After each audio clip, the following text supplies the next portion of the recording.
بسم الله الرحمن الرحيم الحمد لله والصلاة والسلام على رسول الله وعلى آله وصحبه أجمعين أما بعد الكبير الثامن والثلاثون المتسمي على الناس ما يسرونه.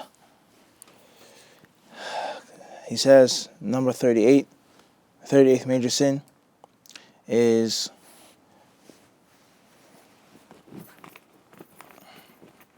eavesdropping in people's private conversations. Eavesdropping in people's private conversations. Someone's trying to talk secretly, trying to talk privately. When there's a secret or something that's spoken in a discreet manner, a person, he extends and stretches his ear to hear what they are saying. وَلَعَلَّهَا لَيْسَتْ بِكَبِيرَةٍ. The author, he then says, and perhaps it isn't a major sin. He says, perhaps it isn't a major sin. Before we go on and discuss this point, this goes to show us that many of the people of knowledge of the past, when they wrote books in a certain manner and in a certain style. And that style wasn't always formal and mechanical and robotic. It was loose. A book of major sins, and in the middle of the major sins book, he says, maybe something isn't a major sin.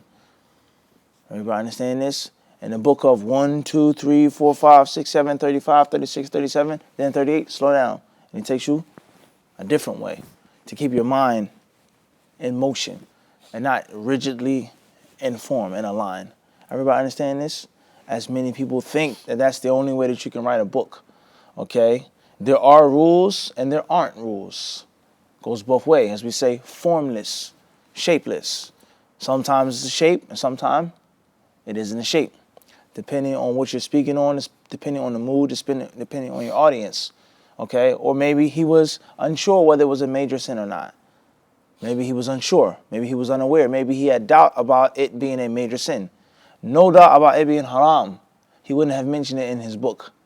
But he was doubtful on whether it was a kabira am laysat min al-kabaa'ir. عرفت كيف يعني؟ يقول المحقق في الهامش يشير إلى اختلاف بعض نسخ الكتاب في باء يعني الطبعة أو النسخة الأخرى الكبيرة 38 ولعلها ليست بكبيرة على المتسمع وقد عدها ابن القيم في الكبائر أيضا وكونها من الكبائر أظهر قاله ابن النحاس في تنبيه الغافلين. He mentions another manuscript, another version, and he says that Ibn Qayyim rahimahullah, he counted this act among the major sins. And he says, and that which is strongest and that which is most clear is that it is a major sin. And that the author's view here is not that which is most correct. Is that over listening, eavesdropping on someone's conversation, spying on people's conversations and what they say privately is a major sin. It's a major sin. It is something that's widespread today, unfortunately. It could pertain to a wife and her husband and her co-wife. He says something to her in private via text message, via phone call, and then she looks in her husband's phone. Everybody understand this? Or he's talking in another room and she goes and listens to hear what he's talking about. Not only is that haram, it is a major sin. Two brothers in the back of the masjid talking about something. It has nothing to do with harming the people, taking over. They're talking about something that's private, whatever they're talking about. And it happens all of the time. A brother, he has the whole big musalla, he'll just come and just, conveniently sit 10 feet away.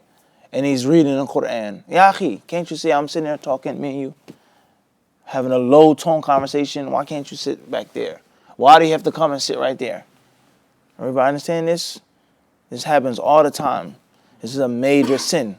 Let alone the fact that culturally, this is looked down upon.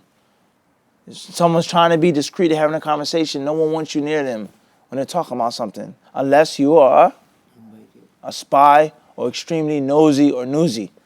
Extremely nosy or newsy, however you want to pronounce it. Nosy or newsy. And this is, the only reason why I'm saying this is because it's very common. And Muslims, they think that in Islam, you leave out on this cultural cultivation. And that's wrong. That's wrong. There are things that are culturally looked down upon that are supported by the Sunnah, whether in the lands of the Muslims or in the lands of the Kuffar.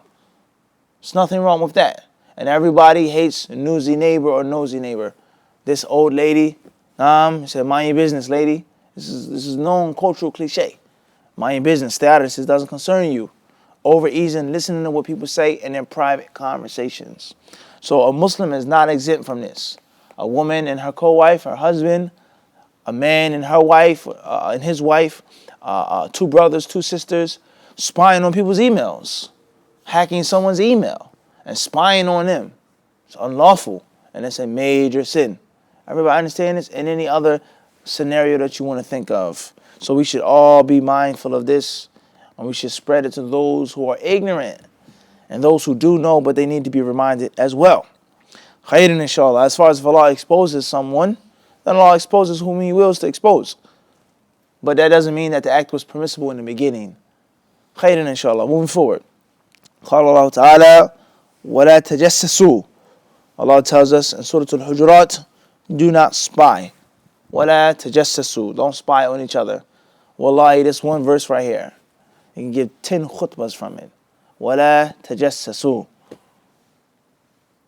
أنواع التجسس، صور التجسس، ظاهرة التجسس، كما قلنا بين الضرائر، بين طلبة العلم، بين الدعاة، بين في تجسس شديد، وكأنهم غير داخلين في هذا الخطاب.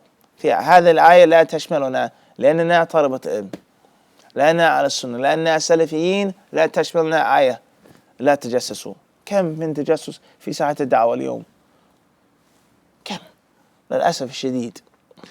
Okay, some people, they think that they're not included in that ayah. Allah subhanahu wa ta'ala is not talking to us. He's not talking to me. I'm a student of knowledge. I'm an imam. I'm this. I'm that. I'm Salafi. You're deviant. So I can spy on you. I can spy on this person. What is this aqeedah that we have? Okay? Allah subhanahu wa ta'ala is speaking directly to us. Not to spy on each other. Not to spy on your brother in Islam.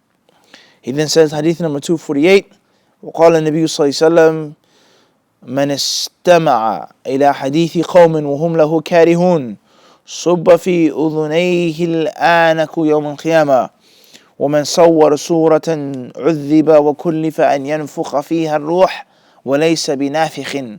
رواه البخاري. الآنك الرصاص المذاب.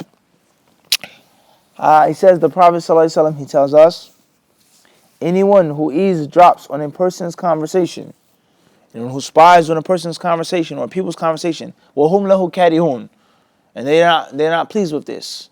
If they knew he was listening, if they knew he was tapping them, if they knew he was not minding his business, they would be upset. Anyone who does this will have hot lead poured into his ear or in his ears on the day of judgment. Molten lead will be poured into his ears on the day of judgment. And he says, وَمَنْ صَوَّرَ صُورَةً, and he who makes a surah, where there's a 3D sculpture or statue, or some ulama say a drawing and an illustration that's flat, and some might even say a picture or video. Anyone who makes a surah on the day of judgment, he will be punished, and he will be held responsible for breathing life into it. وَلَيْسَ بِنَافِخٍ, he says, and he can never ever do that. He will never ever do that. In other words, I want to punish you at gunpoint until you can jump 5 feet in the air. I'm going to keep shooting at your feet. And I know that you can't jump 5 feet in the air, so I'm going to keep what? Understand this? You're going to continue to be punished until you do something that you do not have the ability to do. That you do not have the ability to do. And this hadith is collected by Imam al-Bukhari. He then says, al-anuk, or explaining this word here, he says, al-rasas al-mudhab. It is, as we've translated already, melted or smelted lead. Obviously, this hadith clearly proves that eavesdropping on someone's conversation is a major sin. حيث ترتب عليه وعيد شديد يوم القيامة وعيد خاص تعذيب خاص. This hadith teaches us, is that this wa'id, this severe threat, molten lead, smelted lead, poured into your ears, is a specific punishment on the day of judgment. And perhaps, and Allah knows best, the hadith says on the day of judgment, as if the person will get away with it in the dunya. He'll spy on someone, he'll eavesdrop on someone's conversation, he'll dig into someone's business, and they may not discover it. They may not know about it or realize it. Allah hides him. And on the Day of Judgment, not only will he have this poured into his ears, but he'll also be exposed and humiliated. He'll also be exposed and humiliated. Yuftah. Allah subhanahu wa ta'ala will shame him, and he will also be punished.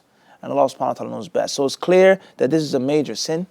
I don't know why the author of Dhahabi rahimahullah يعني لا ندري وجه تردده وتحفظه من إطلاق يعني أنها من al-kabaa'ir. العلم عند الله تعالى. We don't know why he was hesitant in saying it's a major sin or it's not. Hadith is clear. Inside Bukhari, directly strong to the point. What's important is that we have to avoid this. It's a very important etiquette on a daily day basis that many of us scorn and look down upon. Wallahu ta'ala a'lam.